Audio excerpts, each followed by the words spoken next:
Ժամը 21-ն է, Open Media-ի ուղիղ եթերում Renews լրատվականի գլխավոր թողարկումն է, մենք աշխատում ենք հանուն Հայաստանի Հանրապետության։ Ես Անին եմ Զաքարյան, իսկ այսօրվա թեմաների մասին նախ համառոտ։ Կարմիր խաչի ներկայացուցիչները հանդիպել են Բաքվում պահվող հայ գերիների հետ։ Ազգային ժողովում օրը բուռն էր, խոսքով հակահարվածները հերթ չէին տալիս իրար։ Սամվել Կարապետյանը կալանավորվեց, պատճառն ինչն է ի վերջո։ Իրան-Իսրայել հակամարտության 7-րդ օրը լարումը թուլանում է արդյոք։ Մեղրի անցակետից մարդկանց փոխադրելիս տաքսիների գումարը բազմապատկվել է։ Եվ ինչու է Թուրքիա մեկնել պատրաստվող վարչապետը հրաժարվում Բելարուս այցից։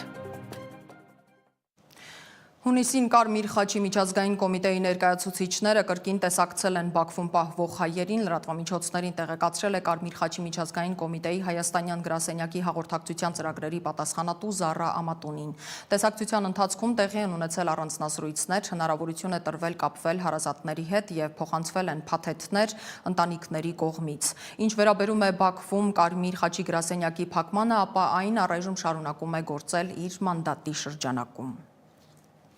Վերջին օրերին լրահոսում ակտիվ քննարկվում է վարչապետի այցը Թուրքիա։ Լուրն առաջինը հաստատել էր անվտանգության խորհրդի քարտուղար Արմեն Գրիգորյանը։ Հիմա արդեն պաշտոնական հայտարարություններ են տարածվում։ Հունիսի 20-ին նախատեսվում է Նիկոլ Փաշինյանի առաջին աշխատանքային այցը Թուրքիա։ Թե թուրքական, թե հայկական լրատվամիջոցներում կանխատեսումներ են արվում հանդիպման օրակարգի վերաբերյալ։ Ըստ թուրքական ձևակերպման Էրդողան-Փաշինյան հանդիպման ընթացքում խաղաղության պայմանագիրը եւ Զանգեզուրի միջանցքի հարցն են քննարկվում։ Մամուլին կանխատեսումներն ամփոփել է իմ գործընկեր Լիլիթ Մուրադյանը։ Պատմական այս ձևակերպումն են օգտագործում թուրքական հայտնի լրատվամիջոցներ իրենց գլխագրերում ու շարունակում Թուրքիան սպասում է Նիկոլ Փաշինյանին։ Վաղը Անկարայում կհանդիպեն Փաշինյանն ու Էրդողանը, սա ամենաբարձր մակարդակով Հայաստանի ղեկավարի առաջին աշխատանքային այցն է Թուրքիա։ Թե ինչ են քննարկելու, Փաշինյանը լրագրողներին չի ասել։ Այցի վերաբերյալ ուղղակի պայմանավորվածությունները չխախտելու համար համատեղության իմաստով հայտարարությունների այս պահին ընդամենը ասեմ այն ինչ որ արդեն հայտնի է։ Պատմական այդ ձևակերպման հեղինակ Ալեն Սիմոնյանը լրագրողներին ասել էր կապ չունի որ երկրի աջակցությամբ կկնքվի խաղաղության պայմանագիրը, այն ըստ նրա լինելու է բոլորի շահերից բխող։ Հայաստանը եւ Ադրբեջանը որևիցե մի երկրի, նույնիսկ ոչ տարածաշրջանային երկրի աջակցությամբ կամ որևիցե մի մայրաքաղաքում եթե խաղաղության պայմանագիր ստորագրեն, դա կլինի բոլորի շահերից, բայց ինչպես տեսակ խաղաղության պայմանագիրը Ադրբեջանը եւ Հայաստանը ավարտին հասցրեցին միասնական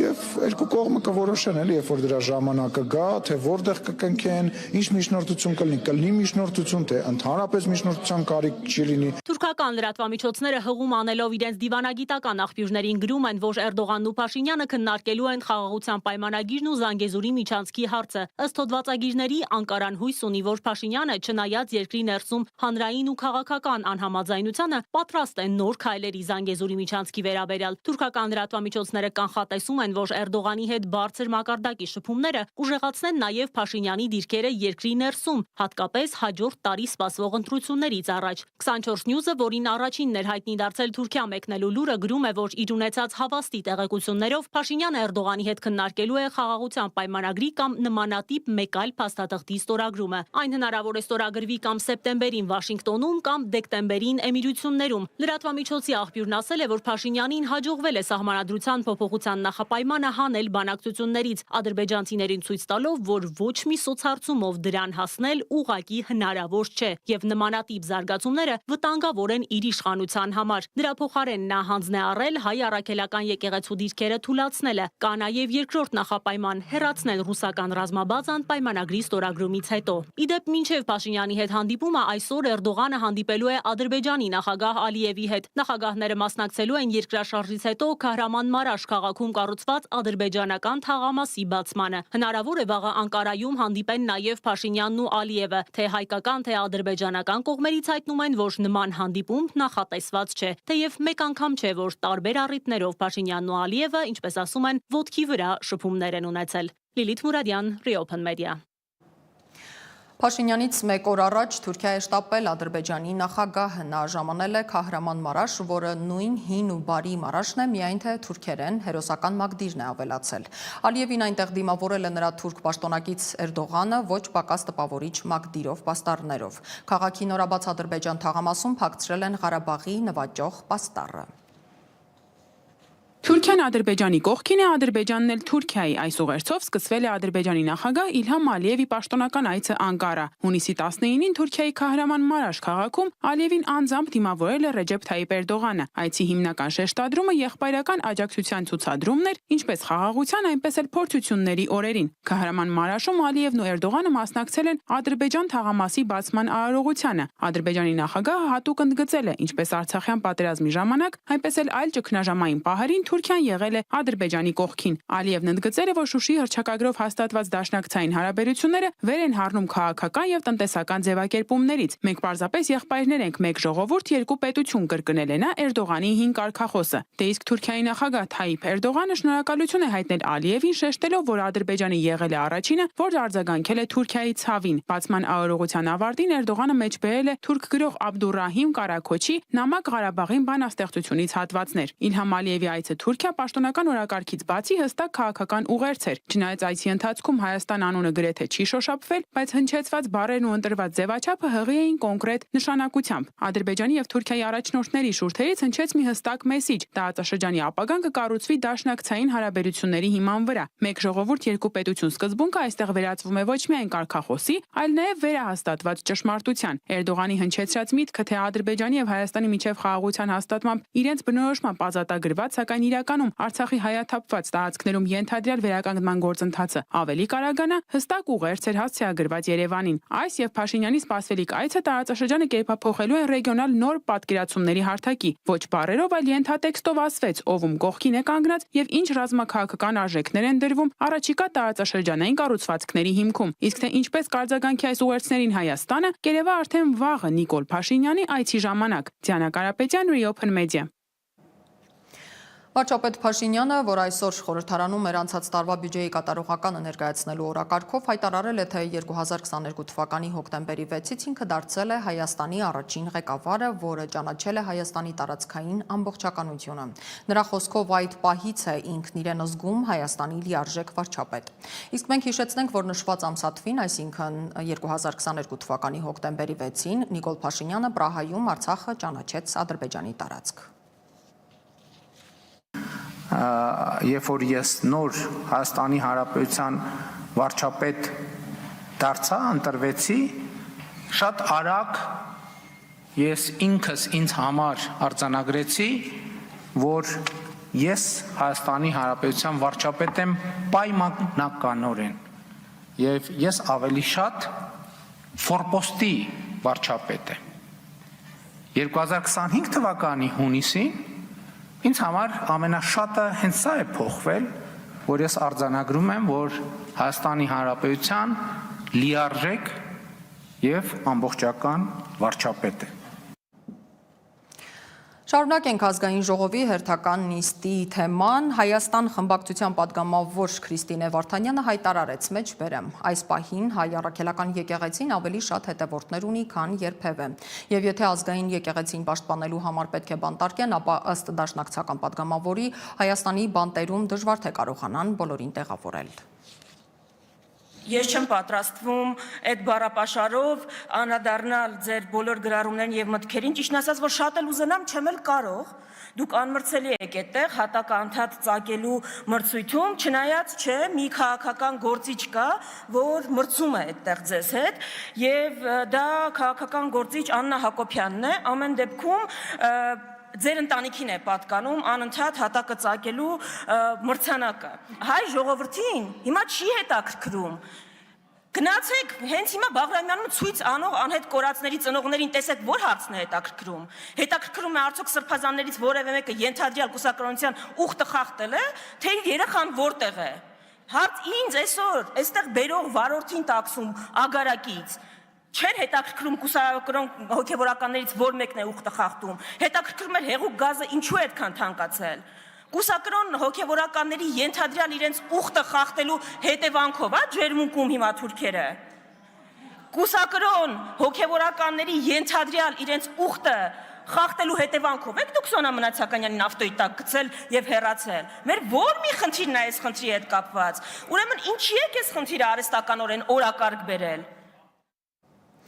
Ազգային ժողովի նախագահ Ալեն Սիմոնյանն էլ արտահերթ ելույթ ունեցավ ու հորդորեց, որ եկեղեցու եւ իր խոսքով կտրիչ Ներսիսյանի միջև կամ քեռակնոջ միջև հավասարության նշան չդնեն։ Ազգային ժողովի խոսնակն արձանագրեց, որ մեջբերում եմ Հայաստանում որևէ մեկը որևէ տեղ եկեղեցու հետ խնդիր չունի, հավատքի հետ ոչ մի խնդիր չունի։ Դիտենք հատվածը։ Եվ հետաքրքիրը գիտեք որն է եկեղեցու խոսակցության մեջ, որ եկեղեցու կողքը կանգնած հայտարարած մարդիկ հիմնականում կաթոլիկ են եւ կաթոլիկ եկեղեցու ներկայացուցիչներ են, այսինքն իրանք այնքան են կանգնած, որ այլ եկեղեցու ներկայացուցիչներ են եւ դրա մասին որևիցե մեկը չգիտես թե ինչու չի խոսում, բայց միևնույն ժամանակ այդ նույն անձնավորությունները, որոնք որ խոսում էին խմբակների մասին, որոնք հոխորտում էին Հայաստանի Հանրապետության հասցեին, հələ մի հատ պատկերացրեք, որ այն երկրում, որտեղ որ իրանք փող են աշխատում եւ բնակվում են, օրինակ Ռուսաստանի Դաշնությունում, կես բերան մի հատ ասեին այն խմբակը, որ այսօր ղեկավարում է Ռ տառը, ասեին ինչ կլիներ իրանց հետ։ Ինչ կլիներ իրանց հետ։ Ընդդիմադիր պատգամավոր Աննա Գրիգորյանն իր ելույթը սկսեց Նիկոլ Փաշինյանից մի ձայնագրությամբ։ Գրիգորյանը խոսեց, մեջբերեմ, WhatsApp-ի SMS-ների եւ Facebook-յան արդարադատության մասին։ Պատգամավորի ելույթին տեղից արձագանքեց վարչապետ Փաշինյանը եւ ազգային ժողովում իրավիճակը լարվեց։ Որևէ կերպ չվախենակ, ես չեմ վախենում, 100,000-ավոր մարդիկ չեն վախենում եւ իսկապես չկա մի բանդ, որում կարող եք տեղավորել 100,000-ավոր մարդկանց, ովքեր պահելու են իրենց ինքնությունը, ովքեր լինելու են եկեղեցու կողքին եւ այն մարդկանց կողքին, ովքեր իսկապես արժեք են ստեղծում։ Շնորհակալություն։ Մենք ենք շնորհակալ Տիկին Գրիգորյան, լրություն Առաջարկ կա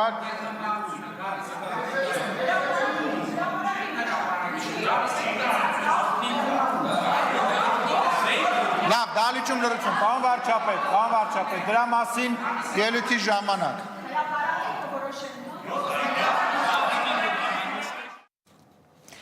Իշխող խմբակցությունից Վահագն Ալեքսանյանը հորդորեց վախերից չխոսել եւ Աննա Գրիգորյանի ելույթին արձագանքելով շարունակեց։ Ժողով ջան, այս երկրում Հայաստանի Հանրապետությունում պետական պաշտոն զբաղեցրած միակ մարդը, ով Ալիևից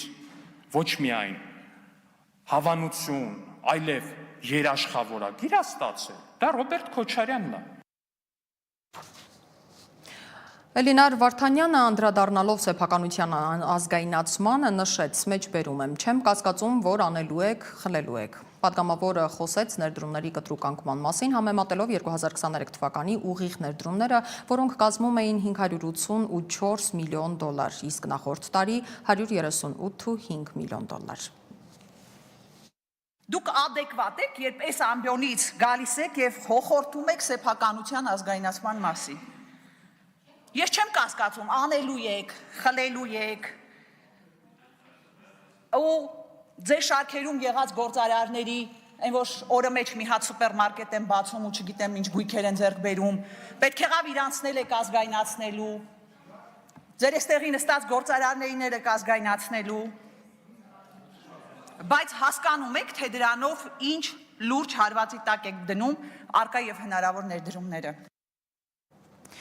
Կառավարության հեծն ազգայնացնելու մտադրությունը լուրջ քննարկումների առիթ է դարձել։ Տնտեսագետները մտահոգություն են հայտնում այս քայլի հնարավոր հետևանքների վերաբերյալ։ Նման որոշումները կարող են ազդել երկրի տնտեսական միջավայրի վրա։ Անհրաժեշտ է խոր վերլուծություն նման քայլերի ռիսկերը գնահատելու համար։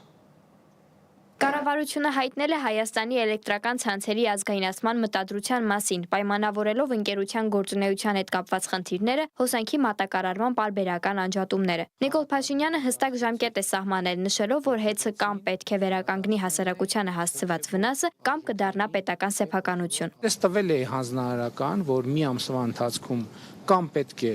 հստակ ժողովրդին հասցրած վնասը վերականգնելու մեխանիզմներ դրվեն, կամ հեծը պետքա ազգայնացվի, այսինքն պետականացվի։ Իմ հանձնարարականի օրը լրանում է հունիսի 21-ին։ Սահմանադրությամբ ազգայնացումը թույլատրվում է միայն բացառիկ դեպքում, կարգավորվելով սեփականության մասին օրենքով։ Տնտեսագետ Սուրեն Պարսյանը նշում է, որ պետությունը պարտավոր է փոխհատուցել մասնավոր սեփականատիրոջը։ Եթե չի փոխհատուցում, ապա մասնավոր անձը կարող է նույնիսկ եվրոպական դատարան հասնել։ Դա կարող է իրականացվել միայն 3 դեպքում, ըստ մեր օրենքի։ Ազգային անվտանգության շահից ելնելով, պետական շահից ելնելով եւ հանրային շահից ելնելով։ Մնացած դեպքերում հնարավոր չէ ազգայնացում իրականացնել։ Տնտեսագետը շեշտում է ոլորտի ռազմավարական լինելու հանգամանքը։ Էլեկտրաէներգետիկ համակարգը Հայաստանի տնտեսության համար ռազմավարական նշանակություն ունեցող ոլորտ է եւ այն գտնվում է հանրային ծառայությունները կարգավորող հանձնաժողովի տիրույթում։ Այդ հանձնաժողովն է որոշում հեծին լիցենզիա տալ, հեծի համար սակագինի հաստատում, հեծի համար գործունեության մեթոդաբանություն եւ շրջանակ է հաստատում։ Ոչ կառավարությունը, ոչ ազգային ժողովը իրավունք չունի միջամտել այս process-ին։ Հեծի ազգայնացման մասին հայտարարությունը լուրջ մտահոգություններ է առաջացրել տնտեսական շրջանակներում։ Տնտեսագետները զգուշացնում են, որ նման քայլերը կարող են բացասական հետևանքներ ունենալ։ Ներդրողների վստահության նվազումը եւ իրավական վեճերը հնարավոր ռիսկերից են։ Անշուշտ սա բացասական ազդակ է մասնավոր բիզնեսին, երբ որ պետությունը փորձում է ազգայնացնել այս կամ այն ոլորտը կամ ռազմավարական նշանակություն ունեցող ձեռնարկությունը, քանի որ եթե դա տեղի ունենում մեկ կազմակերպության նկատմամբ, ապա ինչու մի օր կարող է իրենց նկատմամբ չլինել։ Սրա հետևանքով մենք կարող ենք էական ներդրումային վիճակի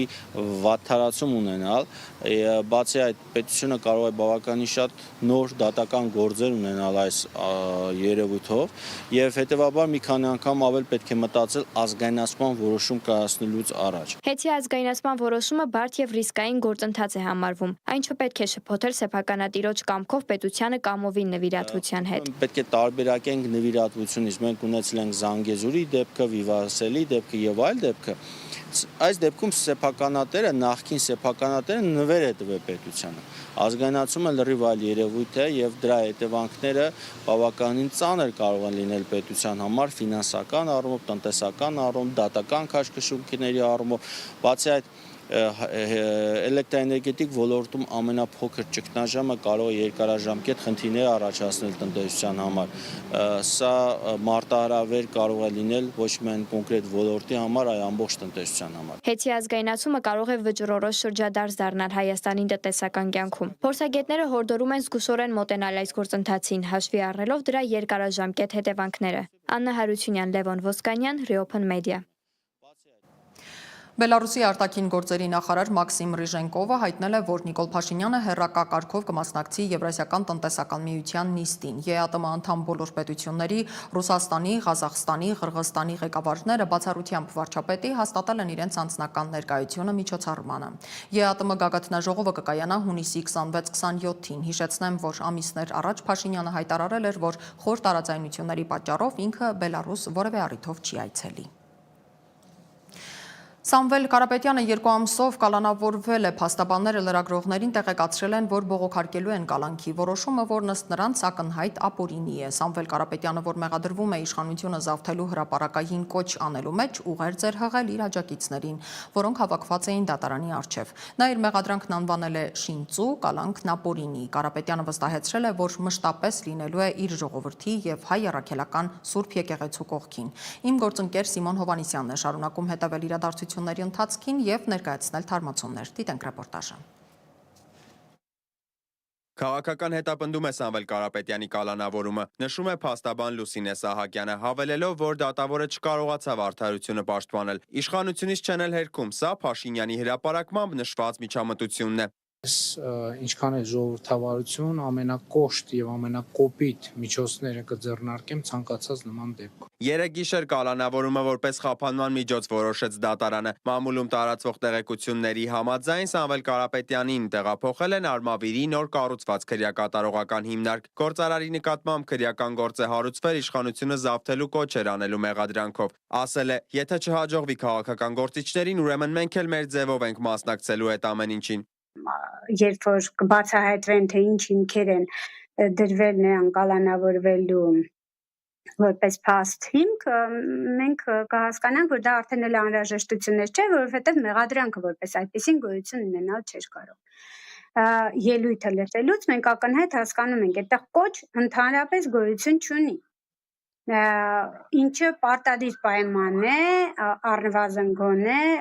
այն մեղադրանքի, որը հրապարակայնորեն տարածվում է, որ առաջադրված է Սամվել Կարապետյանին։ Որն է լինելու Կարապետյանի ձևով մասնակցությունը, իսկ եթե դա օրինակ մոմ վառելն էր, ինչու միանգամից քրեական գործ հարուցվեց։ Փաշինյանը ասաց, թող ցուցմունքով ասի դա։ 4 ժամ տևած դատավարության ընթացքում փաստաբաններն ասում են 3 ժամն իրենց հիմնավորումներ, թե ինչու չկալանավորել։ Հոդվածը ծանր է, հիմքերը երերուն։ Բնականաբար այս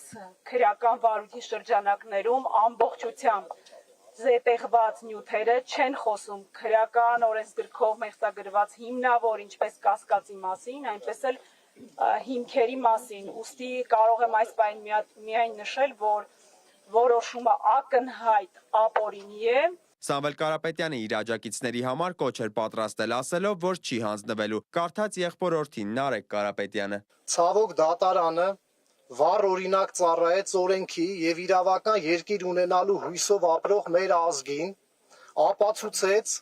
որ դեռևս ընդունակ չէ գործել ինքնուրույն, հանուն արդարության եւ առանց հանձնարարությունների։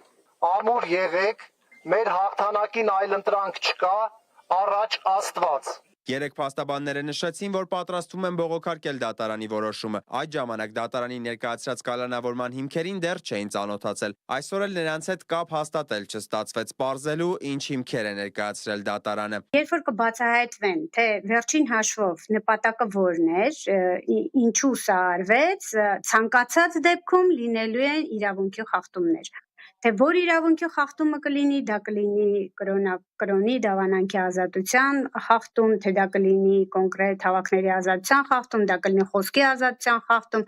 կամ ընտրական իրավունքի խախտում։ Ցանկացած դեպքում այստեղ մի շարք իրավունքների խախտման մասին կարելի է խոսել։ Բայց ինչ էլ լինի դա, փաստաբան Սահակյանի խոսքով մարդու իրավունքների միջազգային դատարանում լուրջ հետևանքներ կարող է ունենալ Հայաստանի Հանրապետության համար։ Քրեական գործին ու քաղաքական հայտարարություններին զուգահեռ գործարարի ընտանիքին պատկանող Տաշիր պիցցայի առնվազն 8 մասնաճյուղի աշխատանք է կասեցվել երեկո այսօր։ Սիմոն Հովանիսյան, Վարդան Պողոսյան, Reopen Media։ Մայրաթորն էլ անարձագանք չի թողել Սամվել Կարապետյանի կալանավորումը տարածելով հայտարարություն, որտեղ նշվում է քրեական դատարանը ակնհայտորեն տեղի տալով իշխանության բացահայտ ճնշումներին որոշել է կալանք կիրառել ազգային բարերար Դիար Սամվել Կարապետյանի նկատմամբ։ Նրա նկատմամբ իրականացվող հետապնդումը վարչապետի հակաեկեղեցական գործողությունների հերթական դրսևորումն է, նպատակ ունենալով վախի ու սպառնալիքի կիրառմամբ հայոց եկեղեցուն զրկել հավատավոր իր հոտի աջակցությունից։ Խստորեն դատապարտելով ամոթալի այս վարքագիծը գնահատում ենք այն որպես հարված, ինչպես Հայաստանի Հանրապետության վարկին ու հեղինակությանը, այնպես եւ հայոց եկեղեցուն մեջբերման ավարտը։ Երկրորդ նախագահ Ռոբերտ Քոչարյանն իր գրառման մեջ նշել է, որ Սամվել Կարապետյանի հետ տեղի ունեցած գրպանային դատաիրավական համակարգի հերթական ամոթալի գործողությունն էր։ Ազգային խայտառակություն է, երբ մեծ ներդրողը եւ բարեգործը, ում գործունեության արդյունքներն ակնառու են թե Սփյուռքում եւ թե Հայաստանում, առանց որևէ հիմքի բանտ է նետվում հայ առաքելական Սուրբ եկեղեցուն ի պաշտպանություն հանդես գալու համար։ Այս խայտառակ իրավիճակից միակ ելքը իշխանափոխությունն է, այլապես արագ գլորվում ենք դեպի տոտալ բռնապետություն, մեր պետականության համար անկանխատեսելի հետևանքներով, գրել է նախկին նախագահը։ Եկեղեցի պետություն ճակերտավոր երկխոսությունն արդեն միջազգային հանրության թեման է դարձել, մասնավորապես BBC-ի 2018 թվականին հիացմունքով հայկական Թավշյա հեղափոխության մասին պատմող BBC-ն անդրադարձել է Փաշինյանի հակաեկեղեցական արշավին, նշելով, որ սա չլսված արշավ է ընդդեմ եկեղեցու։ Արևմտյան հեղինակավոր լրատվամիջոցը հիշեցրել է, որ Արցախյան երկրորդ պատերազմում կրած պարտությունից հետո ամենայն հայոց կաթողիկոսը Փաշինյանի հրաժարականի կոչ արեց եւ հարաբերությունները վերջնականապես փչացան, բայց աշխարհիկ եւ հոգեվոր իշխանությունները սովորեցին գոյակցել մինչեւ անցյալ շաբաթ, երբ արդեն վարչապետը կոչ արեց պաշտոնանկ անել եկեղեցու առաջնորդին։ BBC-ն իր հոդվածում ներառել է նաեւ այն փաստը, որ վերջին հետազոտությունները ցույց են տալիս, թե մարդիկ հայ առաքելական եկեղեցուն ավելի շատ են վստահում, քան կառավարությանը։ Արտակ Զեյնալյանն ընտրվեց Սահմանադրական դատարանի դատավոր։ Այսօր ազգային ժողովը փակ գաղտնի քվեարկությամբ միաձայն 67 կողմ եւ 0 դեմ ձայներով ընտրեց Արտակ Զեյնալյանին։ Հիշեցնենք, որ Զեյնալյանը 2018-19 թվականներին եղել է Արդարադատության նախարար։ Հանրապետություն կուսակցության վարչության արդեն նախկին անդամ է։ Այժմ Իրան-Իսրայել հակամարտությանն անդրադառնանք։ Իսրայելի տարածքում վերջին հրթիռային հարվածներից հետո հրապարակվել են տուժածների վերաբերյալ նոր մանրամասներ։ Իրանն ու Իսրայելի օդային պատերազմի 7-րդ օրը սկսվել է Իրանի կողմից Իսրայելի ֆոնդային բորսայի շենքին հարվածներով։ Հարձակման հիմնական թիրախներից են եղել նաև Իսրայելի պաշտպանության բանակի հրամանատարության եւ հետախուզության շտաբը, պաշտպանության բանակի հետախուզական ճամբարը ևս։ Իսրայելական կողմից հայտնում են, որ հարվածել են Արաքից ջրի հետազոտական ռեակտորի մոտակայքում գտնվող տարածքին, որն Իրանի միջուկային ծրագրի մաս է կազմում։ Իրանի պաշտոնյաները նշում են, որ ճառագայթման վտանգ չկա, քանի որ օբյեկտը տարհանվել էր հարձակումից առաջ։ Իսրայելի պաշտպանության նախարար Իսրայել Կացը հայտարարել է, որ Իրանի դեմ ռազմական գործողության նպատակներից մեկը Իսլամական Հանրապետության գերագույն առաջնորդ Այաթոլլահ Ալի Խամենեիի գոյությանը վերջ դնելն է։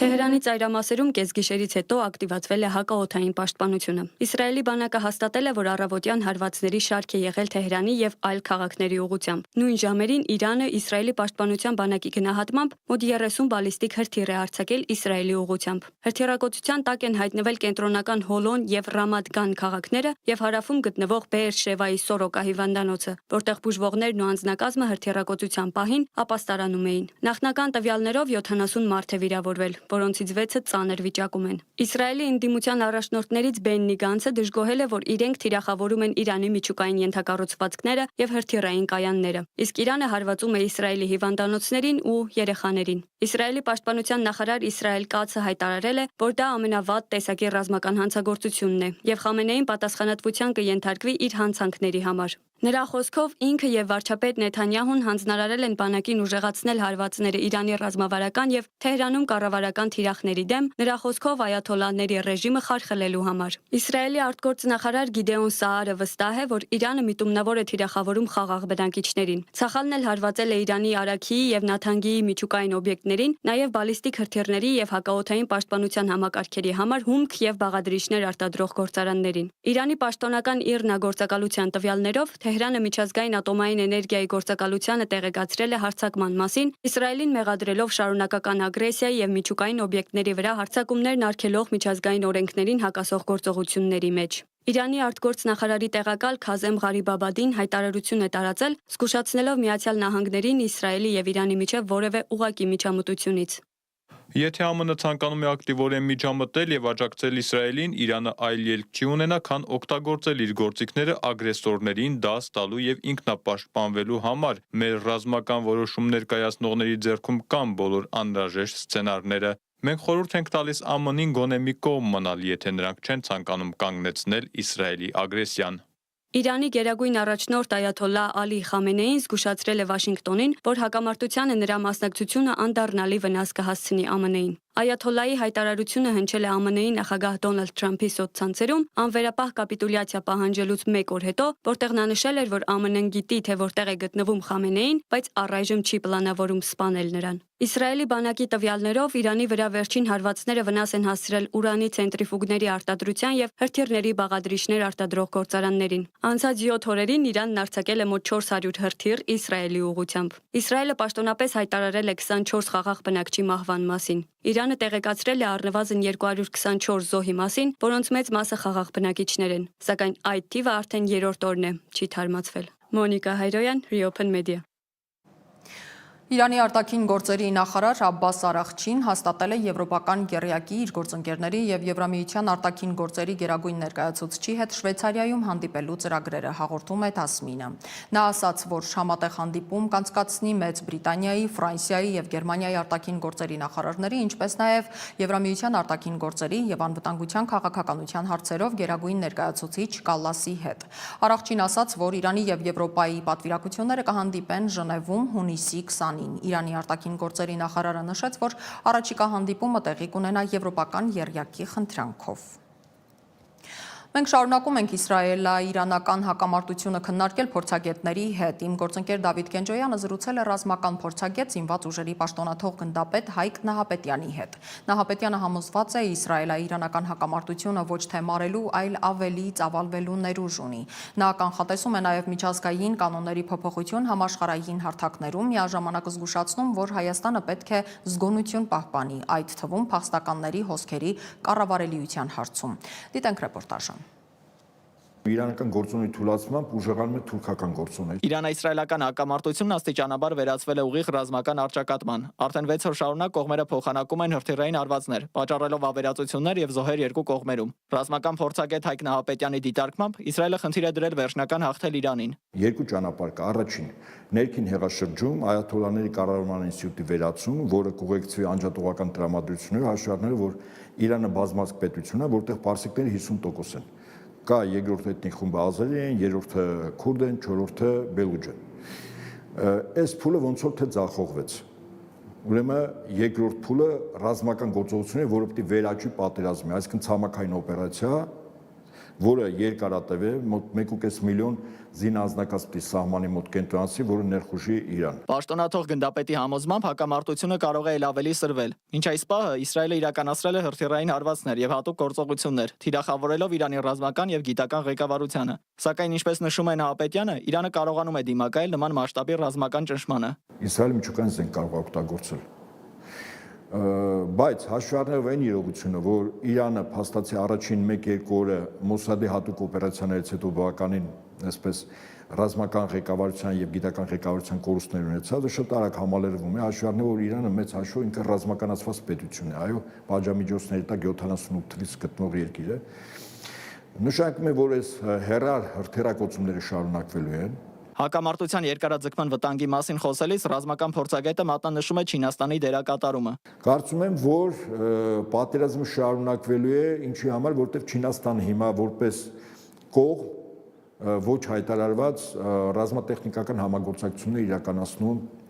Իրանի հետ։ Ու ասել են 3 ինքնաթիռ, ես կարծում եմ շատ ավելին է, հիմնականում հոբ համակարգերը, որը որ դիվերսիոն խմբերը Մոսադի կարողացան առաջին երկրորդ օրը ոչնչացնել, հոբ համակարգերը։ Թեև Իսրայելը հայտնի է իր հակահրթիռային պաշտպանությամբ, մասնավորապես երկաթե գմբեթով, փորձագետը նշում է, որ բալեստիկ հրթիռների մի փոքր մասն է խոցվել, մնացածը հասել են թիրախներին։ Իրանի հիպերձայնային արագությամբ հրթիռների մարտագլխիկը, եթե իր մեջ կրեց տերմոբար այնպես ինչպես ռուսներն է, ես կարծում եմ Իսրայելի համար եւ ոչ միայն Իսրայելի բավականին մեղմ ասած խնդրահարույց է, եթե ոչ ուղղակի ամեն ինչ կարող են Իսրայելի տարածքում ոչնչացնել։ Եվ այդ վտանգը կա։ Նախկին զինվորականը նշում է, հակամարտության սրման հետ մեկտեղ Հայաստանը ակամա վերածվել է տարանցիկ պետության։ Հայաստանը հիմա այս պայն արդեն երկու պետության համար տրանզիտ երկիր է դարձել։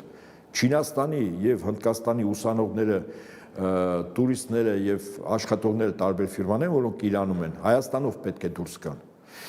Այստեղ այդ առումով Հայաստանը կարող է նաև որպես միջանցք հանձնանա։ Իրано-իսրայելական հակամարտության խորացումը համաշխարհային հարթակում ռազմական ու քաղաքական վերադասավորումների պատճառ կարող է դառնալ։ Այս գործընթացում տարածաշրջանի պետությունները անկախ իրենց կամքից կարող են հայտնվել ավելի մեծ խաղում։ Դավիթ Գենջոյան, Մկրտիչ Խաչատրյան, Reopen Media։ Մեր նկարահանող խումբը վաղ առավոտից ճամփա է ընկել դեպի Մեղրի հասկանալու, թե ինչ իրավիճակ է այնտեղ եւ ամբողջ օրվա ընթացքում մեզ թարմ տեղեկատվություն է մատուցել։ Սահմանային Մեղրին վերածվել է տարանցիկ անցակետի։ Պատերազմող Իրանից հեռացող մի շարք երկրների քաղաքացիներ նախընտրել են հենց մեր երկրի տարածքով վերադառնալ հայրենիք։ Ինչ ծավալների հոսքի մասին է խոսքը, որքան են թանկացրել տաքսու վարորդներն իրենց ուղևորը եւ այլ հետաքրքիր մանրամասներ Հայաստանի հարավային կետից փոխանցում է իմ գործընկեր Անի Հովանիսյանը։ Իրանի եւ Իսրայելի միջև ռազմական գործողությունների մեկնարկից ի վեր հայ-իրանական սահմանի անցակետում մարդկանց հոսքը չի դադարել։ Նրանք իրենց ճամպրուկներով հենց անցակետից փորձում են տարբերակներ գտնել հասնելու Հայաստանի տարբեր բնակավայրեր։ Անցակետում նաեւ կան մարդիկ, որ սպասում են իրենց ընտանիքի անդամներին։ Իմ ընտանիքը դեռ Իրանում է ապրում։ Նրանք մի քաղաքում էին, Թեհրանին մոտ, եւ նրանք շատ վախեցած են իրավիճակից ու բազմաթիվ ռմբակոծություններից, պատերազմից եւ ուզում են գալ Հայաստան։ Ես էլ այստեղ սպասում եմ նրանց գալուն։ Արդեն շատ ժամ է, դեռ սպասում եմ։ Մեզնից 2 օր պահանջվեց մինչև սահման հասնելը եւ ես շատ զարմացած էի թե հայ ոստիկանները որքան սիրալիր ու բարի էին։ Մեզ շատ լավ վերաբերվեցին եւ շատ հեշտ, առանց որևէ խնդրի։ Հիմա գնում ենք օդանավակայան, իսկ հետո Շտուտգարտ։ Մեկնում ենք Շտուտգարտ։ Հույս ունենք, որ ամեն ինչ լավ կլինի, որ Իրանի եւ Իսրայելի միջև խաղաղություն կլինի։ Մեղրիից Երևան ուղևորներ փոխադրող տաքսուվարորդները նշում են, որ մեդիայում տարածված սակագները կեղծ լուրեր են։ Փոքր մեքենաները տեղափոխում են 20,000 դրամով, 4 տեղանոցները 50,000, 6 տեղանոցները տատանվում են 60-ից 70,000 դրամի սահմաններում։ Վարորդները ասում են, որ սակագները պայմանավորված են ճանապարհի երկարությամբ, վառելիքի ծախսով։ Իրավիճակի մասին մանրամասն զրուցել ենք Մեղրիի համայնքապետի հետ։ Ըստ նրա գների բարձրացում եղել է։ Եկողներն էլ հիմնականում Իրանի բնակիչներ չեն։ Այնտեղ աշխատող, բիզնեսմեն, սովորող, չգիտեմ, տուրիստ, ովքեր գնացել են, հիմնական իրանք են գալիս։ Եկեք որ համեմատական ենք անում, Պարսկաստանի բնակիչները դե կազմում են 20%, 25%, այդպես։ Հայեր էլ կան, հիմնական այլ ազգի քաղաքացիներ են։ Ես հանդիպել եմ տաքսուվարորդների հետ, ասեմ ձեզ, տաքսին անհատական տաքսիստներ են, խոսացել ենք իրանց հետ, խնդրել ենք, որ այդ գները իջեցնեն, սովորական ինչքանով որ գնում են եղել նախկինում, նույն գնով տեղափոխեն Երևան։ Կարմիր խաչի աշխատակցի խոսքով տեղում կատարվել է իրավիճակի գնահատում եւ որոշվել հետագա անելիքները։ Առաջնահերթ մեր գործառույթը այս պահին բնականաբար որպես պետությանը օժանդակող կառույց, որպես մարդասիրական կառույց, ցուցաբերել հումանիտար աջակցություն, հասկանալ կարիքները, որոնք կարող են լինել այս պահին տեղափոխվող անձանց մոտ, ոմանց ուղղորդել նաեւ ազգային ընկերության գրասենյակ հետագա երկարաժամկետ աջակցության նպատակով։ Ինչպես գիտեք, հունվարի 1-ից ռուս սահմանապահները հեռացել են հայ-իրանական սահմանից եւ այժմ այն ամբողջությամբ հսկում են հայ սահմանապահները։ Մերի Դանիելյան, Անի Հովանիսյան, Գևորգ Սիանոսյան, Reopen Media։ Այժմ ուղիղ կապ ենք հաստատում Մեղրիում գտնվող իմ գործընկեր Անի Հովանիսյանի հետ։ Անի, բարի երեկո, լսում եք ինձ։ Բարի երեկո, մենք ձեզ շատ լավ լսում ենք, Անի։ Շատ լավ։ Ինչ թարմ տեղեկություններով կամ փոփեքորն այսօր, Անի ջան։ Մենք արդեն մի քանի ժամ Մեղրի Իրան անցակետում ենք ու կնշեմ, որ առավոտվա եւ կեսօրի համեմատած ուղևորների ու եկողների թիվը կարելի ասել կրկնապատկվել է, գալիս են իրենց ընտանիքներով, ու այստեղ ունենք նաեւ դեպքեր, որ Երևանից ուղևորվում են դեպի Թեհրան իրենց ընտանիքների հետ։ Շատ լավ, այսինքն հիմա ճիշտ հակառակ գործողությունն է այդտեղ նաեւ տեղի ունենում։ Երբեմն այո։ Իսկ հարցազրույցներ ունեցել եք իրենց հետ, հարցրել եք, թե ինչու են որոշել այդպես։ Այո, մենք արել ենք հարցազրույց Այի Աթալեի հետ եւ կարող եք արդեն դիտել հարցազրույցը։ Դիտենք այս պահին կարճ տեսանյութը։ Գնացել էի ճանապարհորդության, հիմա վերադառնում եմ։ Զբոսաշրջային ուղևորություն։ Իրանը աշխարհի ոչ մի տեղի հետ չեմ փոխի։ Այո, խնդիր չկա։ Իմ հայրենիքը, ես պաշտպանում եմ իմ հայրենիքը մինչև վերջ, կանգնած եմ նրա կողքին։ Իսրայելի նման երկիրը մուկ էլ չէ, որ մեզ դիմակայի։ Ոչ մի կերպ չի կարող դիմակայել։ Ուղղակի շան պես հաչում է, բայց մենք նրան կոչնչացնենք։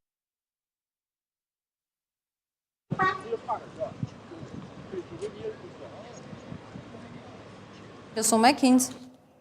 Այո, լսում ենք։ Այս պահին ինչ խնդիրներ են նկատվում։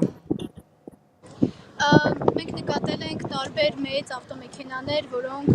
10 կամ ավել ուղևորների տեղափոխում են Երևան։ Մոտենում ենք իրենց, փորձում ենք հասկանալ ինչ խնդիրներ կան, ինչ սակագնով են տեղափոխում, բայց հիմնականում հայ վարորդների մեծ մասը խուսափում է տեսախցիկներից ու մեր հարցերին չի պատասխանում։ Նույն իրավիճակը նաև ունենք Իրանի սահմանից այս կողմ եկող օտարերկրացիների հետ, նրանք նույնպես հիմնականում խուսափում են հարցերին պատասխանելուց եւ հարցազրույցներ տալուց, կարծում եմ նրանց կարելի է հասկանալ, քանի որ բավականին ստրեսային իրավիճակներ ապրելուց հետո են այստեղ հասնում։ Անի, իսկ այս պահին ավելի շատ իրանահայերն են գալիս դեպի Հայաստան, թե այնուամենայնիվ օտարերկրացիները։ Կարող ենք նշել, որ օտարերկրացիները, քանի որ ինձ հանդիպած մարդկանց շրջանում ես չեմ հանդիպել դեռ իրանահայերի։ Շատ լավ, ավելացնելու որևէ բան ունեք։ Այս պահին ոչ, մենք շարունակելու ենք աշխատել, նաև վաղը օպերատիվորեն ձեզ տեղեկացնելու ենք, թե ինչ իրավիճակ է լինում Մեղրի Իրան անցակետում։ Շնորհակալություն, Անի։ Ես հիշեցնեմ, որ մենք ուղիղ կապ էինք հաստատել այս պահին Մեղրիում գտնվող իմ գործընկեր Անի Հովանիսյանի հետ, մենք շարունակենք թողարկումը։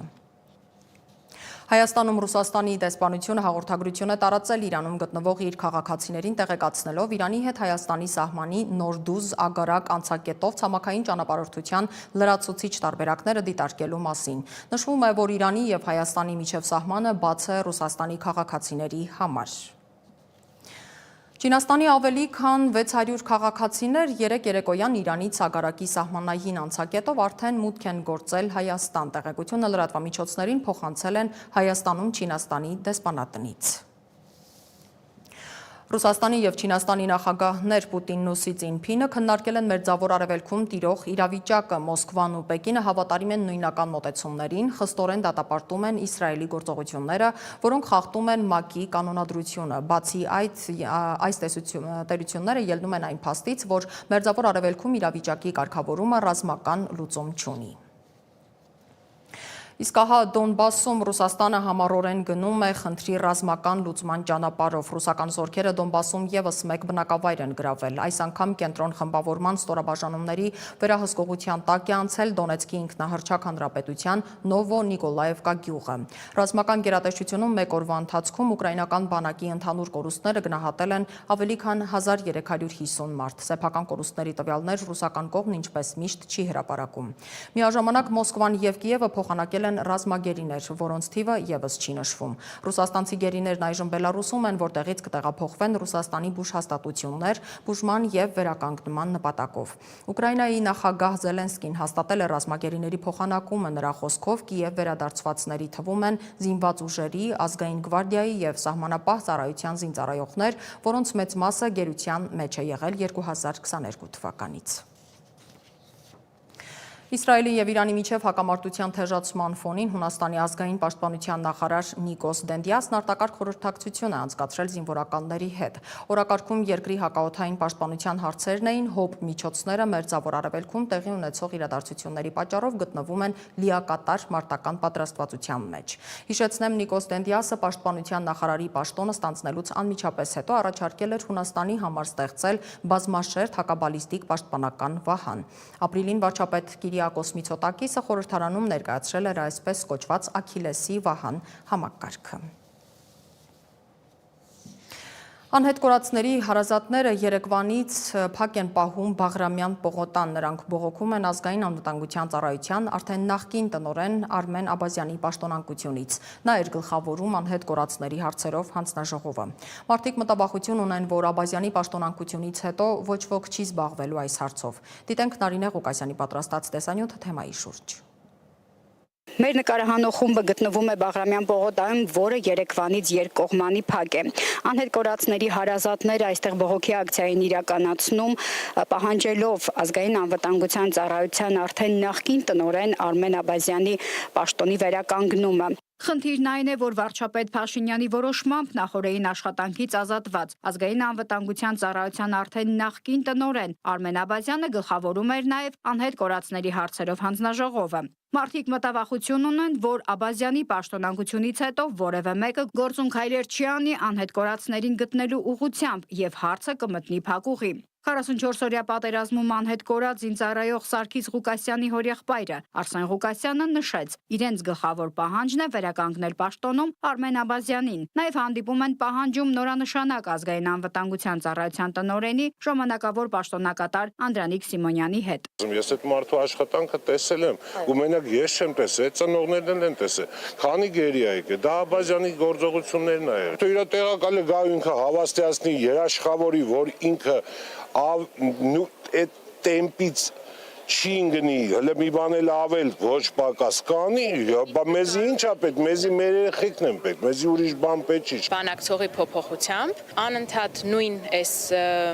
պտույտը, որ կատարում ենք պաշտոնյաների պաշտոնանկության, հետո գալու, ասելու, դե գիտեք, մենք նոր ենք,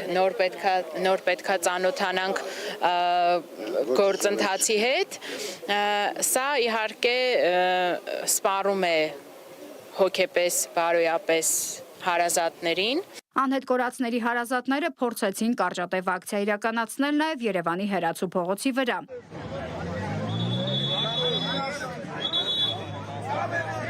Ոստիկանության հատուկ ջոկատայինները կանգնել էին փողոցի եզրին, փակելով ճանապարհը դեպի Հերացի։ Նրանք ցանկանում էին հանրության եւ իշխանության ուշադրությունը գրավել իրենց խնդրի վրա։ Անհետ կորածների հարազատները որոշեցին վերադառնալ Բաղրամյան պողոտա։ Նրանցից մեկը կրկին դիմեց վարչապետ Փաշինյանին։ Մեծ հաշվով ես չեմ էլ ուզում Պաշտոնյան հիմա գա,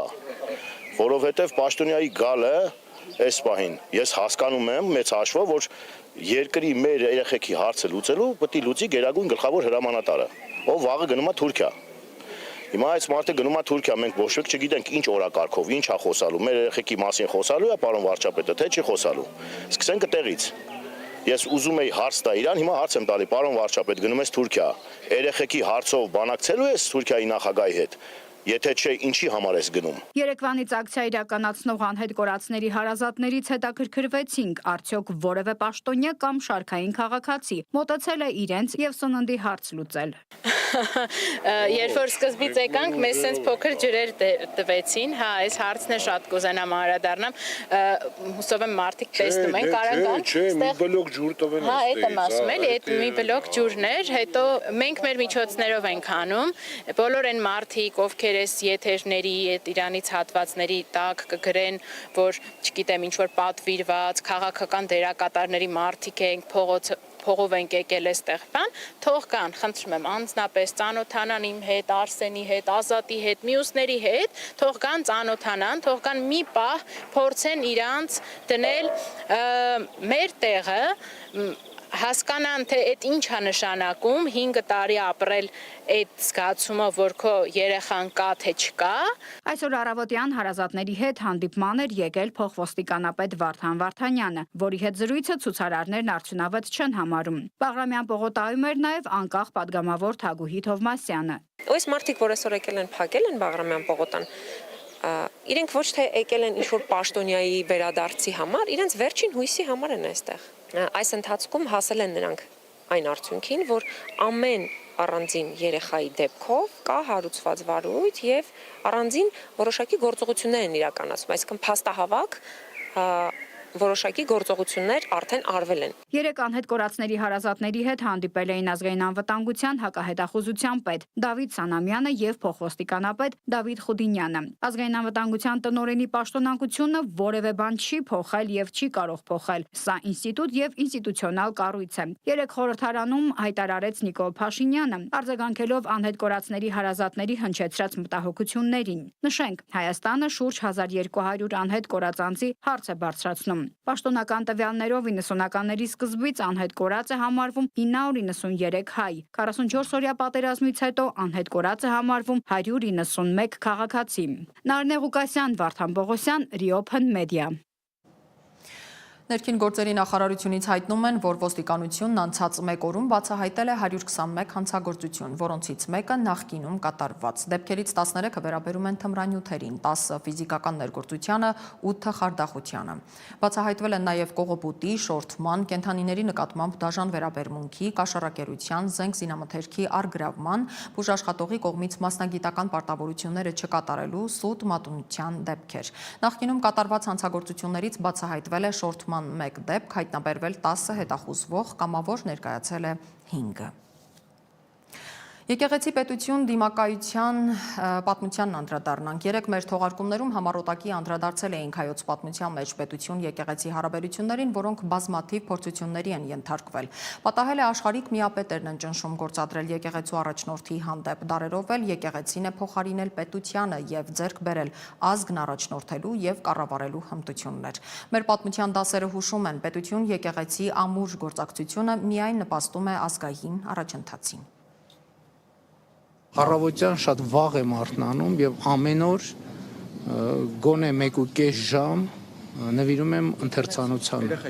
Կանոնագիրքն ու պատմությունն է ուսումնասիրում վարչապետը, նշում, որ եկեղեցականներ կան, որոնք չպիտի լինեն իրենց զբաղեցրած հաստիկներում։ Մոտ մի շաբաթ առաջ Facebook-յան հայտարարությունների ցանկում էլ Նիկոլ Փաշինյանն առաջարկում էր հանձնաժողով ստեղծել կաթողիկոսին փոխելու հարցով։ Այս գրքի մեջ կանոնները ձևակերպվել են 356 թվականից Աշտիշատի ժողովից սկսած։ Գրքերին հղում անելով հստակ ասում է Փաշինյանը, կուսակրոնությունը խախտած եպիսկոպոսները այս դեպքում կաթողիկոսի գլխավորությամբ պետք է կարգալույծ արվեն, բայց նույն կանոնագրքի համաձայն Մայրաթորի Մատենադարանի հրատարակչության տնօրեն Տեր Արարատն ասում է, կաթողիկոսի կարգալույծ լինելու հարցը եկեղեցու ներքին գործն է։ Ամենայն հայոց կաթողիկոսների վերաբերող բոլոր հարցերը կարգավորվում են ազգային եկեղեցական ժողովի որոշումներով։ Ազգային եկեղեցական ժողով կարող է հրավիրել կաթողիկոսը կամ ժողովի 2/3-ը։ Փիլիսոփայական գիտությունների թեկնածու Պարքև Բարսեղյանի խոսքով սահմանադրությամբ հնարավոր չէ հեռացնել կաթողիկոսին, պետք է ներքին ընդվզում լինի եկեղեցում, ինչը նա հնարավոր չի համարում։ Այսինքն ցանկացած հոգևորական այսօր եթե հանկարծ հակադրվեց եկեղեցական կարգին, կաթողիկոսը ուղղակի կարող է կարգալույծ հռչակել ու վերջ։ Կաթողիկոսի ստեղծած համակարգում նրան հարգում սիրում են, ասում է Բարսեղյանն ու նշում, դարեր շարունակ այդպես է եղել։ Կաթողիկոսը միայն սեփական կամքով կարող է հեռանալ, ինչպես Եփրեմ Ձորագեղձին 1800-ականներին, իսկ պատմության մեջ եղել են դեպքեր, երբ պետությունն ու եկեղեցին հակադրվել են։ Սկզբում կաթողիկոսներն ու թագավորները պահում էին լավ հարաբերություններ, իսկ հետո Հուսիկին մահուչապ ծեծեցին Տիրան թագավորի հրամանով եւ արքան այդ ժամանակ ինքը նշանակեց կաթողիկոս, եկեղեցին իրեն ենթարկելով։ Ըստ պատմական որոշ աղբյուրների Պապ թագավորը նույնպես եկեղեցին վերահսկելու փորձ է արել թունավորելով Ներսես Մեծին եւ նշանակել հոգեվոր նոր առաջնորդ։ Ժամանակ առ ժամանակ, հատկապես երբ որ Հայաստանում եղել է նաեւ պետականություն, կամ բավականին լավ համագործակցել են եւ ունենք փայլուն օրինակներ, կամ նաեւ ունեցել են խնդիրներ։ Երբ թագավորություն չենք ունեցել, իրավիճակն այլ է եղել։ Այդ ժամանակաշրջանում, երբ արաբական արշավանքները Հայաստան էին հասնում, դրանց առաջնորդները նախընտրում էին հոգևորականների միջոցով հայ ժողովրդի հետ հարցերը կարգավորել։ Քաղաքացիական պայմանագրի падգամավոր Մարիա Կարապետյանը պատմական ավելի ուշ ժամանակաշրջան է հիշատակում, նշելով, որ եկեղեցին ազգային ազատագրական պայքարից հեռացել էր։ Ինչպես այն ժամանակ հայ առաքելական եկեղեցին ազատագրական պայքարի գաղափարի կրողը չէր, հաշտ էր կայսրության հետ։ Այդպես էլ այժմ հայ առաքելական եկեղեցին մեր պետության գաղափարի կրողը չէ, բայց մենք դա կփոխենք, որովհետև առնվազն մեր ժողովուրդը անտեղի չէ եկեղեցուն ի պահ տվել իր վանքերը։ Բայց Աստվածաբան Բարսեղյանի խոսքով այդ ժամանակ եկեղեցու համար ծանր դրություն էր։ Կաթողիկոսին նշանակում էին պարսից օսմանյան շահերը կամ ռուսաց ցարերը, բայց հավելում է. եկեղեցուն ձեռնտու է պետականության լինելը, այդ ժամանակ հոգևորականները միայն ներքին հոգևոր մշակութային գործերով կարող են զբաղվել։ Քաղաքական հայտարարություններ է հիշում падգամավոր Կարապետյանը Մայրաթորի եւ arczepiskopos-ներից մեկի խոսակցությունը նշելով։ Իսկ ով է ասում, որ եկեղեցին քաղաքական դիրքորոշում չպետք է ունենա, նշում է Աստվածաբանը։ Հոգևոր դասը նույնպես Հայաստանի Հանրապետության քաղաքացի է բխող իրավունքներով եւ պարտականություններով։ Պետությունը որևէ երկրում ժողովրդավարական որևէ կերպ չի կարող միջամտել կրոնական կազմակերպությունների ներքին կյանքին եւ գործունեությանը։ Կուսակրոնությունը հանրայնորեն հռչակված պայման է մեր հազարամյա վանքերը խնամելու համար եւ ոչ միայն դա անելու համար։ Եվ մեզ հետաքրքիր է ոչ թե ինչ-որ մեկի անձնական կյանքը, այլ երեսպաշտությունը, կեղծիքը դադարեցնելը։ Կամ կյանքը պետք է համապատասխանի կանոնագրքին, կամ կանոնագիրքը կյանքին։ Կարող է կարճաժամկետ պետությունը տվյալ դեպքում հաղթում է կամ հարց է լուծում, բայց եկեղեցու թուլացումը բերում է պետության թուլացմանն ու գործանման։ Որովհետև այսօրվա իրականությունը եթե դիտարկենք անկախ ամեն ինչից, հայ առաքելական եկեղեցին այսօր ավելի մեծ իշխանություն ունի հայ ժողովրդի վրա, քան Հայաստանի Հանրապետության իշխանությունը, որովհետև Հայաստանի Հանրապետության իշխանությունը տարածվում է Հայաստանի Հանրապետության շրջանակներում, ամենայն հայոց կաթողիկոս իշխանությունը ամբողջ աշխարհի հայ ժողովրդի վրա։ Եկեղեցու եւ պետության կարգավորված հարաբերություններն ըստ Բարսեղյանի նպաստում են պետության զարգացմանը։ Սիմոն Հովանիսյան, Լևոն Ոսկանյան, Reopen Media։ Այսքանը մեզ փնտրեք սոցիալական բոլոր հարթակներում, մենք աշխատում ենք հանուն Հայաստանի Հանրապետության։ Իսկ ես Անի Զաքարյանն եմ, բարի ու խաղաղ գիշեր եմ մաղթում ձեզ։